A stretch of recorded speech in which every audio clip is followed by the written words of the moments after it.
5 ہجری کے بعد اگر ہم سن 6 ہجری میں جائیں، ہجرت کا 6واں سال، تو اس کا ایک اہم ترین واقعہ جو ہے وہ صلح حدیبیہ ہے۔ یہ عنوان اور یہ نام آپ نے بچپن سے سنا ہوگا، کورس کی کتابوں میں بھی عموماً داخل رہا ہے۔ یہ 6 ہجری کے اندر ہوا ہے، اور اسی صلح حدیبیہ کے بعد سورۃ الفتح نازل ہوئی تھی، انا فتحنا لک فتحا مبینا، اور آپ صلی اللہ علیہ وسلم اس فتح سے، سورۃ الفتح کے اس نازل ہونے سے بہت زیادہ خوش ہوئے تھے، اور آپ نے فرمایا تھا نہیں یہ وہ صورت ہے جس کے نزول کی آپ صلی اللہ علیہ وسلم نے اس بشارت کی بڑی غیر معمولی خوشی اور مسرت کا اظہار فرمایا تھا۔ صلح حدیبیہ بہت سارے دروس، بہت سارے اسباق عبرت کی، بہت ساری باتیں اپنے ضمن میں لیے ہوئے اس کو فتح سے اللہ تعالیٰ نے تعبیر کیا، لیکن ظاہری شکل اس کی فتح کی نہیں تھی۔ ظاہراً ایسے لگتا تھا کہ جیسے مسلمانوں نے بہت نیچے جا کر شرائط کے اوپر کفار سے یا مشرکین مکہ سے صلح کی، اور اس صلح میں بظاہر سارا جو فائدہ تھا وہ مشرکین مکہ کو ہوتا ہوا محسوس ہو رہا تھا۔ اسی پر صحابہ کو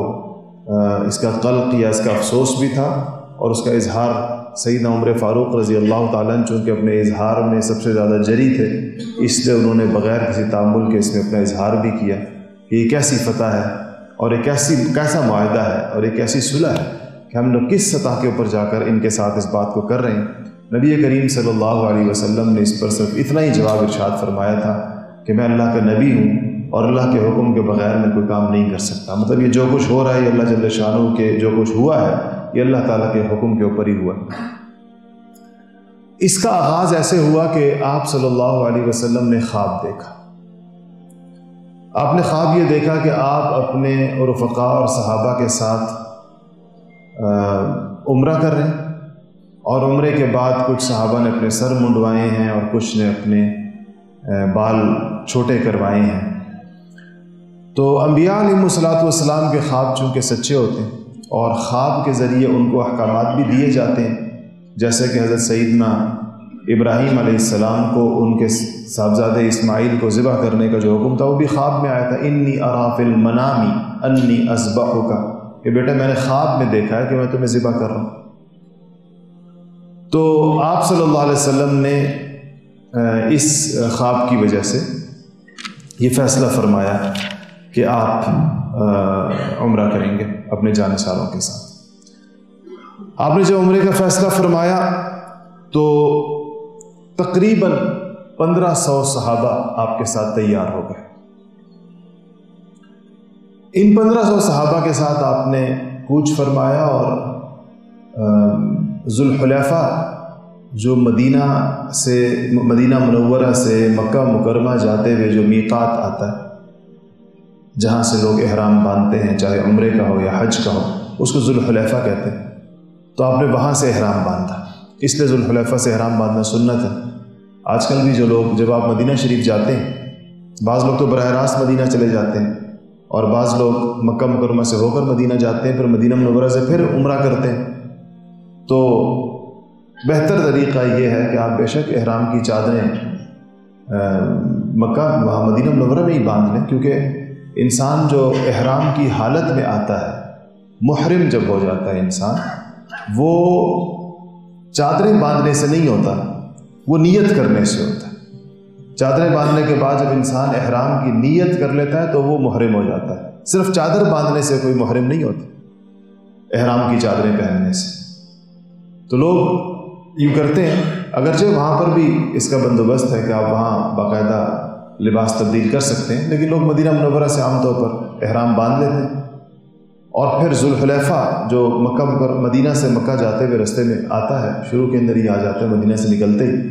تو وہاں پر جا کر 2 رکعت نفل احرام کی اور احرام باندھنے کے جو نوافل ہیں وہ پڑھتے ہیں، اور اس کے بعد تلبیہ پڑھ کے احرام کی نیت کر لیتے ہیں، انسان وہاں سے محرم ہو جاتا ہے۔ آپ نے ایسے کیا تھا۔ اسی لیے اس جگہ کو ذوالحلیفہ کہتے ہیں۔ یہاں پر اب پھر آپ صلی اللہ علیہ وسلم کی اتباع میں چونکہ لوگ یہاں سے احرام باندھتے تھے، اس لیے بہت قدیم زمانے سے یہاں پر اس کا بندوبست اور ایک مسجد بنائی گئی ہے۔ احرام آپ نے باندھا اور یہ ذوالقعدہ کا مہینہ تھا، 6 ہجری تھا۔ میں نے عرض کیا قریب کم و بیش 1500 صحابہ کرام رضوان اللہ تعالی علیہ مجمعین آپ کے ساتھ تیار ہو گئے اس عمرے کے لیے۔ مکہ مکرمہ کے قریب پہنچ کر ایک مقام تھا، ایک کنواں تھا جس کا نام تھا حدیبیہ۔ ظاہر ہے کہ وہ مقام آج بھی موجود ہے، لیکن وہ کنواں اس طرح باقاعدہ اس سے پانی کا کام تو نہیں ہے، کنواں وہاں پر البتہ ایک موجود ہے۔ اس کو آج کل شمیسیہ کہتے ہیں، اور جو مکہ مکرمہ میں بندہ ہو جائے اور وہ عمرہ کرنا چاہے تو ہمارے ہاں عام طور پر ایک ترتیب لوگوں کی یہ ہے، مکہ مکرمہ سے جب وہ زیادہ عمرے کرنا چاہتے ہیں تو مسجد عائشہ تنعیم جا کر احرام باندھتے ہیں، صبح جاتے ہیں، دن میں 2-3 دفعہ آ جا سکتے ہیں، قریب ہے چونکہ۔ لیکن 2 مقامات ایسے ہیں جہاں سے عمرہ کرنا مسنون ہے، مسجد عائشہ سے تو ثابت نہیں ہے، البتہ ایک اس حدیبیہ سے جو آپ نے احرام باندھا، آپ کا احرام باندھنا آپ کا یہاں سے، اور دوسرا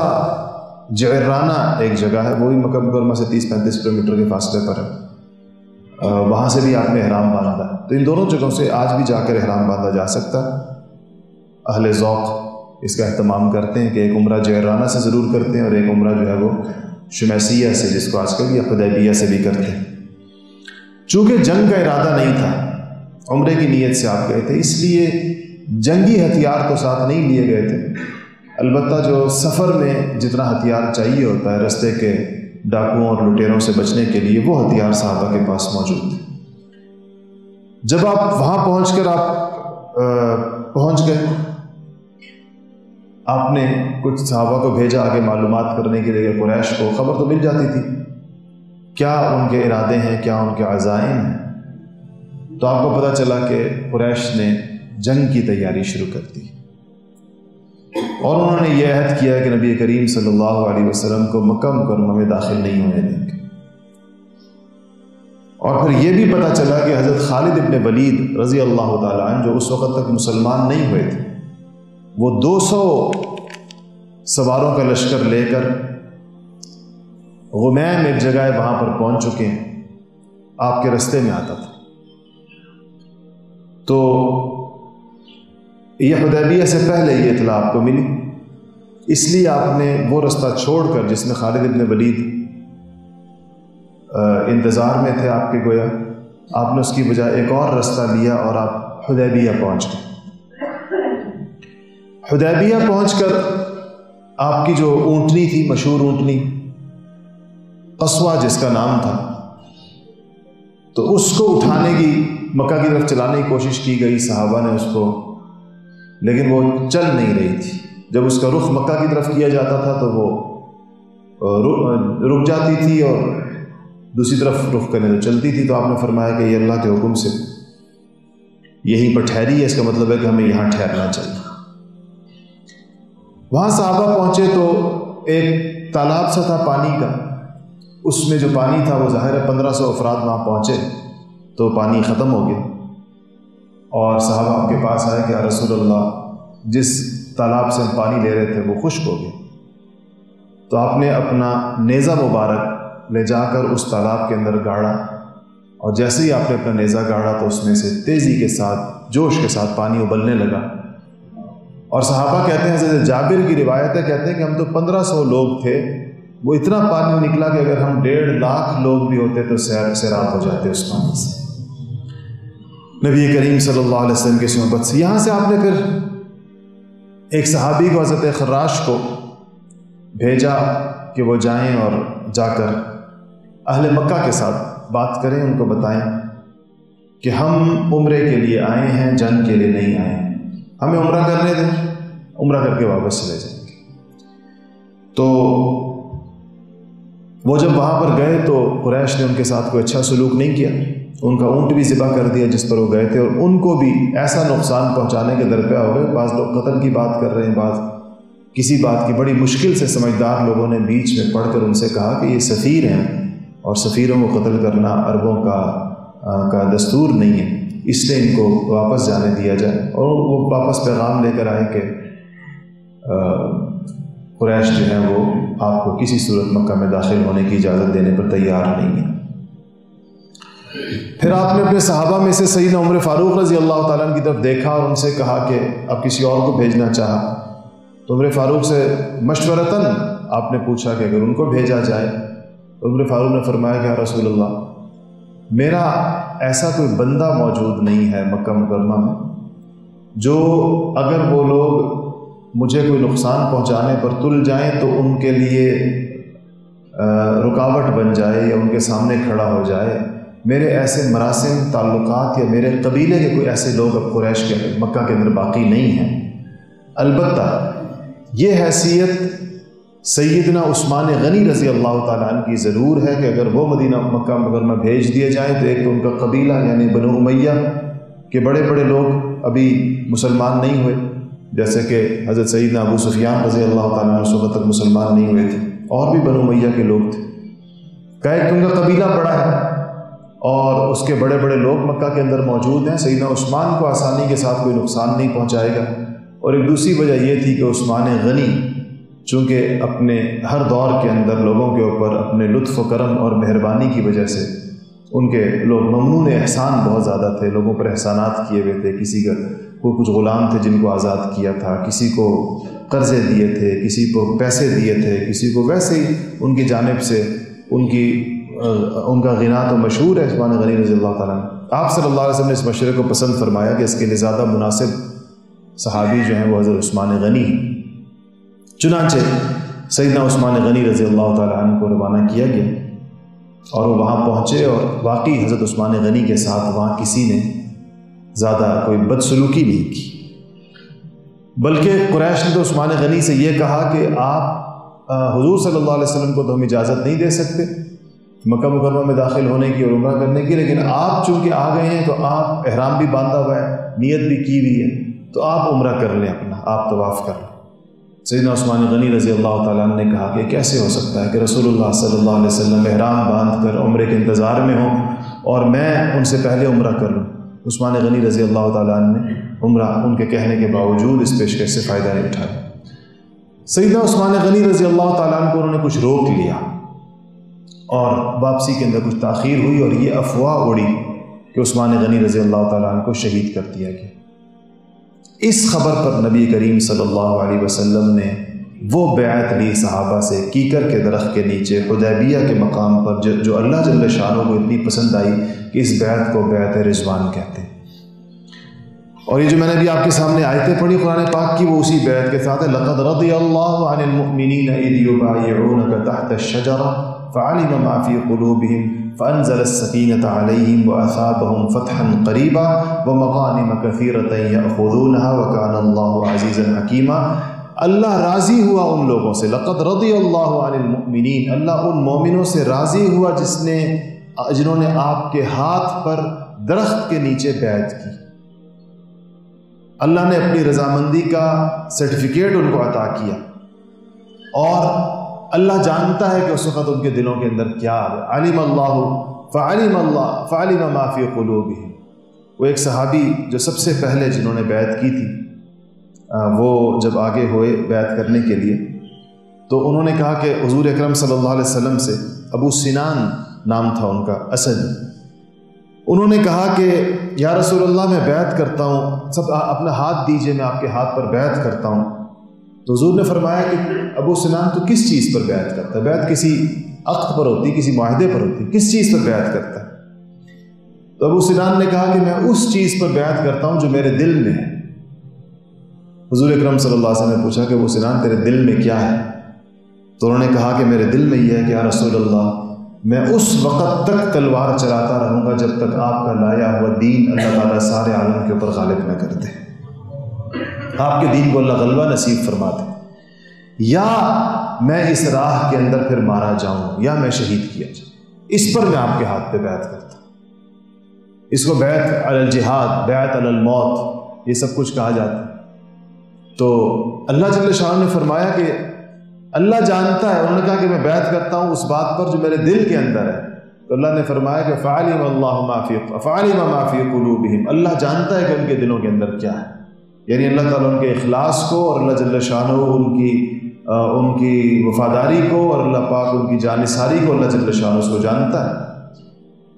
اور پھر کہا کہ فانزل السکینۃ علیہم واثابہم فتحا قریبا، کہ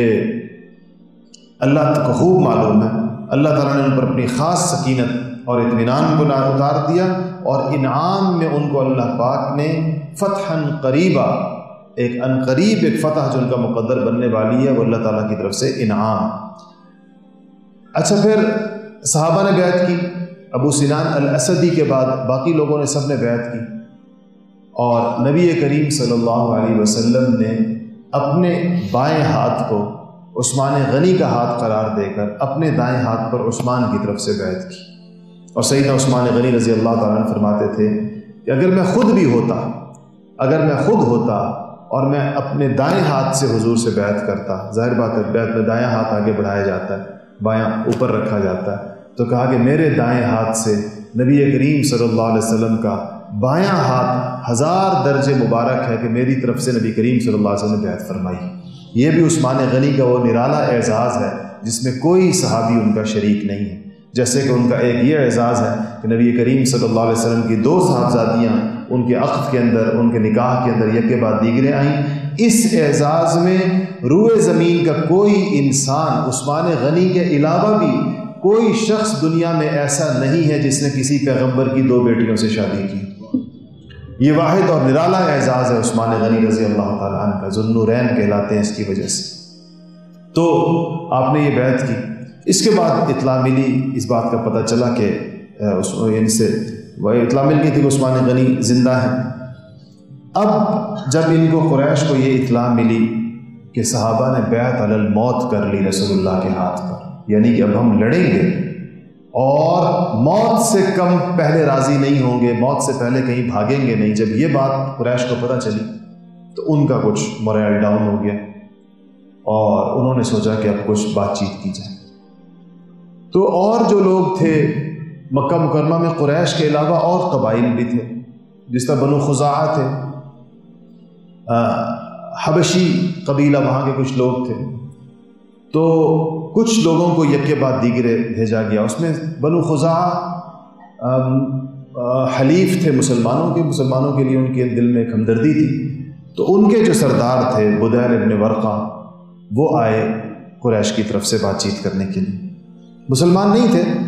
لیکن انہوں نے آ کر آپ کو یہ بھی بتایا کہ قریش نے حدیبیہ کے آس پاس بڑے بڑے چشموں پر اور کنوؤں کے پر پانی پر قبضہ کر لیا، جنگ کی تیاری ہے، دودھ والی اونٹنیاں اپنے ساتھ لائے ہیں، مطلب یہ تھا کہ لمبے عرصے کی پلاننگ ہے۔ دودھ والی اونٹنیوں کا مطلب یہ تھا کہ خوراک کا بندوبست تھا۔ آپ نے فرمایا ان سے کہ دیکھیں، بدیل سے آپ نے کہا، جو بنو خزاعہ کے سردار تھے، مکہ میں رہتے تھے، قریشی نہیں تھے، آپ نے کہا کہ دیکھیں ہم لڑنے نہیں آئے، ہم عمرہ کرنے کے لیے آئے ہیں،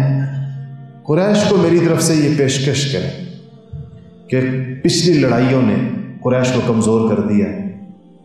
اور ان کو وقت چاہیے دوبارہ اپنی صلاحیت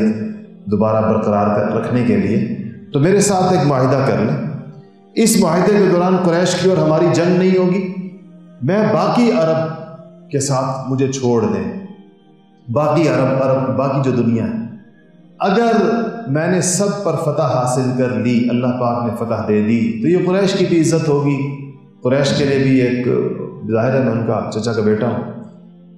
اور اگر ان باقی لوگوں کے ساتھ جنگوں کے دوران ہم لوگ ختم ہو گئے تو قریش کو بغیر جنگ کیے ہوئے اپنا نتیجہ حاصل ہو جائے گا۔ یہ پیشکش ہے میری طرف سے کہ وہ کچھ عرصے کے لیے میرے ساتھ امن کا معاہدہ کر، جنگ نہیں ہوگی جس کے اندر۔ تو لیکن آپ نے اس کے ساتھ یہ ضرور کہا کہ اگر مجھے اللہ پاک نے قریش نے باقی عربوں کے اوپر غالب کر دیا، اور پھر کہا کہ اور انشاءاللہ اللہ پاک مجھے ضرور غالب فرمائیں گے، آپ نے کہا، تو اس پہ کہا کہ پھر ہو جائے۔ تو یہ لوگ آئے اور یہ بدیل واپس آئے اور انہوں نے قریش سے کہا کہ انہوں نے ایک پیشکش کی ہے، اور سچی بات یہ ہے کہ تمہارے فائدے کی پیشکش ہے، جلد بازی مت کرو اور ایک اور جنگ اپنے اوپر مسلط مت کرو۔ قریش نے کہا کہ نہیں، لیکن ہم عمرے کی اجازت نہیں دے سکتے۔ اس پر عروہ ابن مسعود جو حضرت مغیرہ ابن شعبہ کے چچا تھے، مسلمان نہیں تھے، وہ آئے، کہا قریش سے پہلے انہوں نے کہا کہ بتاؤ میری تمہارے اندر کیا حیثیت ہے، مجھے بڑا سمجھتے ہو یا نہیں سمجھتے ہو، عمر میں، تجربے میں، اس میں اس میں۔ تو لوگوں نے جب ان کو کہا کہ نہیں آپ بڑے ہیں اور آپ بالکل بمنزلہ باپ کے ہیں، یہ تو ان کا میں چاہتا ہوں بات کرنے کے لیے۔ وہ آئے، نبی کریم صلی اللہ علیہ وسلم کو دیکھا، آپ کے ساتھ بیٹھے، پھر کہا کہ آپ اب یہ چونکہ اپنی عمر کا فائدہ اٹھاتے ہوئے کہنے لگے کہ آپ کے گرد جو لوگ ہیں یہ کسی ایک قبیلے کے نہیں ہیں، کسی ایک قوم کے نہیں ہیں، سارا آپ کا کوئی اپنا قبیلہ نہیں ہے، سارے قریشی نہیں ہیں، یہ تو ہر جگہ سے جمع شدہ لوگ ہیں، مدینہ کے بھی ہیں، اوس کے بھی ہیں، خزرج کے بھی ہیں، قریش کے بھی ہیں، غفار کے بھی ہیں، یعنی مختلف طبقات کے لوگ ہیں۔ یہ اگر آپ کے اوپر کوئی سخت جنگ آ گئی تو یہ لوگ ٹکنے والے نہیں ہیں، کیونکہ ان کا خیال یہ تھا کہ لڑنے کے لیے قبائلی عصبیت چاہیے ہوتی ہے، خاندان، خون کی ایک انسپائریشن چاہیے ہوتی ہے۔ اسے نہیں پتہ تھا کہ اسلام کی جو نسبت ہے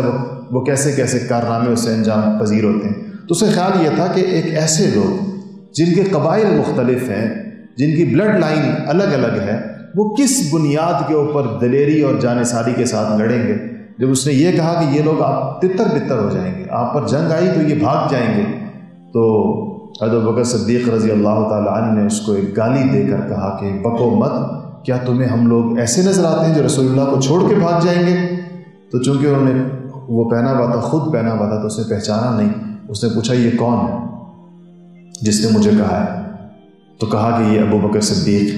تو اس نے کہا کہ ان کا میرے اوپر ایک احسان ہے۔ ابو بکر صدیق بھی بڑے محسن، ہر ایک کے اوپر احسان کرنے والے مہربان آدمی تھے۔ کہا ان کا میرے اوپر احسان ہے، اس لیے میں ان کو اس گالی کا جواب نہیں دیتا جو انہوں نے مجھے دی، اور میں اس احسان کا خیال کرتا ہوں جو انہوں نے میرے اوپر مکہ مکرمہ میں کیا۔ پھر وہ حضور سے بات کرتے ہوئے بار بار حضور کی داڑھی کو ہاتھ لگاتے تھے۔ مغیرہ ابن شعبہ ان کے بھتیجے پیچھے کھڑے ہوئے تھے، انہوں نے بھی وہ ہیلمٹ نما ایک چیز ہوتی ہے وہ پہنی ہوئی تھی۔ انہوں نے کہا، جب انہوں نے دوبارہ ہاتھ بڑھایا حضور کی داڑھی کی طرف، تو مغیرہ نے کہا کہ ہٹاؤ اپنا یہ نجس ہاتھ، رسول اللہ کی مبارک داڑھی سے دور رکھو۔ حضور کی داڑھی، تمہارا یہ مشرک اور نجاست والا ہاتھ اس قابل نہیں ہے کہ رسول اللہ کی مبارک داڑھی تک اس کو تم پہنچاؤ۔ تو انہوں نے پوچھا کہ یہ کون ہے؟ پہچانا نہیں، تو کہا یہ تمہارا بھتیجا ہے مغیرہ ابن شعبہ۔ اس پر وہ بھتیجا تو بھتیجا ہوتا ہے، اس کو بہت برا بھلا کہا، گالیاں دی ان کو، اور کہ تم نے مجھے یہ کیوں کہا۔ وہ واپس گیا اور جا کر انہوں نے کہا، اور واپس گئے اور جا کر قریش سے کہا کہ میری زندگی گزری ہے بادشاہوں کے درباروں میں، فاتحین اور دنیا کے بڑے بڑے غارت گروں کو میں نے دیکھا ہے، لیکن جو جانثاری، جو محبت، جو عقیدت محمد الرسول اللہ صلی اللہ علیہ وسلم کے لوگوں کو ان سے ہے، میری آنکھ نے اس سے پہلے ایسا منظر نہیں دیکھا۔ حالانکہ دیکھیں، آ کر حضور کو پہلے کہہ رہا تھا کہ یہ لوگ بھاگ جائیں گے جو آپ کے دائیں بائیں، یہ لڑیں گے نہیں، اور اب واپس جا کر اس نے کہا کہ میں نے ایسی محبت کے مناظر کہیں پر بھی نہیں دیکھے جو رسول اللہ صلی اللہ علیہ وسلم کے لوگوں کو ان سے ہے۔ میرا مشورہ تم کو یہ ہے کہ لڑائی مت کرو، جنگ کی طرف بات مت جانے دو۔ یہ بات بھی سنی اور کہا کہ میں نے قیصر و کسریٰ کے دربار دیکھے اور سارا کچھ دیکھا، لیکن اس کے باوجود قریش نے کہا کہ جی عمرے کی اجازت ہم نہیں دیں گے۔ اس پر پھر حبشیوں کے سردار تھے، انہوں نے کہا کہ میں جاتا ہوں۔ وہ جو حبشی جو رہتے تھے مکہ مکرمہ میں، وہ بھی آئے، اور آپ صلی اللہ علیہ وسلم نے کہا کہ یہ جب ان کو آتا ہوا دیکھا کہ اہل حبش کے، حبشیوں کے سردار آ رہے ہیں قریش کی طرف سے، تو آپ نے کہا کہ یہ لوگ قربانی کے جانوروں کا بہت احترام کرتے ہیں، اور صحابہ مدینہ سے چلتے ہوئے قربانی کے جانور ساتھ لائے تھے، ان پر ان کی جو علامت ہوتی تھی وہ بھی لگا دی گئی تھی۔ تو آپ نے فرمایا کہ قربانی کے جانوروں کو سامنے کھڑا کر دو اس آتے ہوئے سردار کے سامنے، اس سے اس کا دل نرم ہوگا، اس کو خیال آئے گا کہ لوگ قربانی کے جانور بھی ساتھ لائیں گے جو عمرے کے بعد یہ قربان کرنا چاہتے ہیں، تو ان کو اجازت دینی چاہیے اس بات کی۔ تو جب وہ آئے اور انہوں نے قربانی کے جانور دیکھے تو اس نے ادھر ہی وہ کھڑا ہو گیا، اور اس نے کہا کہ جو لوگ اتنے مبارک ارادے سے آئے ہوں، عمرہ کرنے کے لیے آئے ہوں، ان کے رستے میں رکاوٹ نہیں بننی چاہیے۔ اور رستے سے ہی اس نے حضور سے بات کیے بغیر واپس ہو گئے اور جا کر قریش سے کہا کہ یہ لوگ عمرہ کرنے کے لیے آئے ہیں، قربانی کے جانور ان کے ساتھ ہیں، ان کو عمرہ کرنے کی اجازت۔ تو قریش نے بڑی بدتمیزی کے ساتھ، چونکہ وہ حبشہ کے تھے، ان سے کہا کہ تم جنگلی آدمی ہو اور تو سمجھتا نہیں ہے اس بات کو۔ تو اس نے کہا کہ اس پر حبشی سردار نے کہا کہ خدا کی قسم، جو لوگ بیت اللہ کی زیارت کے لیے آئے ہوں، اللہ کے گھر کے لیے جو لوگ آئے ہوں، تم میں سے کوئی اس کو روک نہیں سکے گا، اور اگر تم نے اب ان کو روکا، اس بات پر تم لوگ آگے بڑھے اور تم نے ان کے ساتھ روکنے کی کوشش کی، تو میں سارے حبشیوں کو، اپنی پوری قوم کو لے کر تم لوگوں سے علیحدہ ہو جاؤں گا، میں اس جرم کے اندر، اس گناہ کے اندر شریک نہیں ہوں گا۔ یہ بات ہوئی۔ اس کے بعد اس پر ان کو لوگ کھڑا ہو کر، کچھ سمجھدار لوگ قریش سے کھڑے ان کا کہ اس موقع پر ایسا نہ ہو کہ حبشی الگ ہو جائیں، ان کو سمجھایا بجھایا کہ نہیں، کوئی نہ کوئی صورت نکل آئے گی۔ اس کے بعد یہ ہوا کہ قریش کی طرف سے سہیل ابن عمرو آئے۔ نبی کریم صلی اللہ علیہ وسلم نے جب سہیل ابن عمرو کو آتے ہوئے دیکھا تو آپ نے فرمایا کہ اب معاملہ بات بن جائے گی۔ ایک تو اس لیے کہ آپ نے سہیل کے نام سے تفاعل کیا، سہل، سہیل کہتے ہیں سہولت کو، آسانی کو، اچھے ناموں کا ایک تفاعل بھی ہوتا ہے اپنا، تو آپ نے کہا کہ اب سہولت والا معاملہ ہوگا، وہ بندہ آ رہا ہے جس کے نام میں سہولت ہے، جس کے نام ہی سہولت، سہل۔ تو سہیل آ رہے تھے۔ دوسرا یہ تھا کہ سہیل اپنی شرافت، اپنی نجابت، اپنے وقار کی وجہ سے مکہ مکرمہ میں مشہور تھے، اور جب آپ صلی اللہ علیہ وسلم شیخ ابی طالب میں قید تھے تو وہاں پر بھی سہیل جو ہے وہ ان جو محصور مسلمان تھے ان کی مدد کیا کرتے تھے۔ تو وہ آئے اور انہوں نے آپ کے ساتھ صلح نامہ جو ہے وہ بات ہوئی، اور صلح کے اوپر بات آ گئی ان کے ساتھ گفتگو کے دوران، شرائط طے ہو گئی۔ جب شرائط لکھنے کا وقت آیا تو آپ نے ان سے کہا کہ جو عرب کا دستور یہ تھا کہ وہ بھی سرنامے کے اوپر بسم اللہ لکھا کرتے تھے، تو وہ بسمک اللہ، بسمک اللہم، اللہ کے نام سے اس کو لکھا کرتے تھے۔ آپ صلی اللہ علیہ وسلم نے صحابہ سے جو حضرت علی رضی اللہ تعالی عنہ کرم اللہ وجہ، وہ کاتب تھے، وہ لکھ رہے تھے، تو آپ نے کہا کہ لکھو بسم اللہ الرحمن الرحیم۔ تو سہیل نے کہا کہ ہم الرحمن الرحیم کو نہیں جانتے، ہم بسمک اللہم وہی لفظ جانتے ہیں جو ہمارے یہاں ہیں، یعنی ہم اللہ کو تو جانتے ہیں، الرحمن الرحیم یہ الفاظ ہم نہیں جانتے، اس لیے وہی لکھیں جو ہے بسمک اللہم لکھیں اس کو۔ آپ نے کہا ٹھیک ہے بسمک اللہم لکھو۔ اس کے بعد آگے لکھنا تھا کہ یہ معاہدہ ہے، یہ وہ عہد نامہ ہے جس پر محمد الرسول اللہ صلی اللہ علیہ وسلم نے صلح کی۔ تو حضرت نے یہ لکھا کہ یہ وہ عہد نامہ ہے جس پر محمد الرسول اللہ صلی اللہ علیہ وسلم نے صلح کی۔ سہیل نے کہا کہ اسی پر تو جھگڑا ہے، آپ کو ہم رسول اللہ نہیں مانتے، اسی وجہ سے تو آپ کے ساتھ یہ صلح ہو رہی ہے، اسی وجہ پہ تو جنگ ہو رہی تھی، اسی پہ تو صلح ہو رہی ہے، اگر آپ کو ہم رسول اللہ مانتے ہوتے تو سارا قصہ ہی ختم ہو جاتا، اس لیے یہ نہیں لکھا جائے گا، محمد بن عبداللہ لکھا جائے گا، آپ کو ہم اسی نام سے جانتے ہیں اور اسی نام سے آپ کا ہمارے ساتھ تعارف ہے کہ آپ عبداللہ کے بیٹے محمد ہیں، یہ ہم مانتے ہیں، رسول اللہ نہیں مانتے۔ حضور نے علی سے کہا کہ مٹا دو محمد الرسول اللہ اور لکھو محمد بن عبداللہ۔ سیدنا علی کرم اللہ وجہ نے ہاتھ اٹھا لی، انہوں نے کہا کہ مجھ سے محمد الرسول اللہ نہیں مٹایا جائے گا، کیسے میں مٹاؤں اتنی بڑی حقیقت کو کاغذ پر سے؟ تو آپ نے فرمایا کاغذ قریب لاؤ اور مجھے بتاؤ کہاں لکھا ہے محمد الرسول اللہ۔ انہوں نے کہا یہ لکھا ہے، آپ نے خود اپنے انگوٹھے مبارک سے اس کو مٹا دیا اور کہا لکھو محمد بن عبداللہ۔ اس پر جو آیت نازل ہوئی، جو سورت نازل سورۃ الفتح، اس کے آخر کے اندر آیتیں محمد الرسول اللہ والذین معہ اشداء علی الکفار رحماء بینہم، یعنی جس کاغذ پر انہوں نے مٹوایا، ایک معاہدہ نامے سے مٹوایا، اللہ پاک نے اس صحیفے پر لکھ دیا کہ قیامت تک کے مسلمان پڑھتے رہیں گے محمد الرسول اللہ، یعنی اللہ کی حقیقت تھی کہ حضور اللہ کے رسول ہیں، تو ان کے مٹانے سے تو کوئی مٹتا نہیں تھا۔ اور اس کے بعد آگے شرائط طے ہوئیں